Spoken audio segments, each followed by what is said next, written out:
జరిగిన రెండో వన్డేలో భారత్ 4 వికెట్ల తేడాతో ఘన విజయం అందుకుంది. తద్వారా 2-0తో మరో మ్యాచ్ ఉండగానే సిరీస్ ను కూడా ఖాతాలో వేసుకుంది. ఇక ఆఖరిదైన మూడో వన్డే బుధవారం అహ్మదాబాద్ లో జరుగుతుంది. మ్యాచ్ లో ముందుగా బ్యాటింగ్ కు దిగిన ఇంగ్లాండ్ 49.5 ఓవర్లు 304 పరుగులకు ఆలౌట్ అయింది. Joe Root 69, Ben Duckett 65, Livingstone 41, captain Jos Buttler 34, Brook 31 పరుగులతో కలిసికట్టుగా రాణించారు.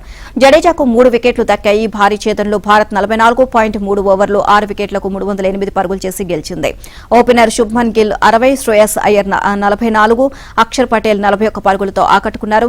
ఆర్టన్ కు 2 వికెట్లు లభించాయి. Century hero Rohit player of the match గా నిలిచారు.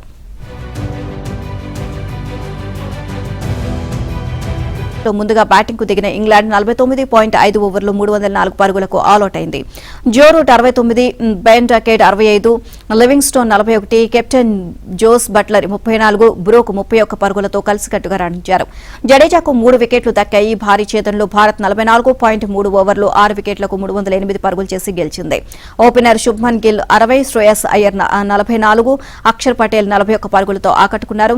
ఆర్టన్ కు 2 వికెట్లు లభించాయి. Century hero Rohit player of the match గా నిలిచారు.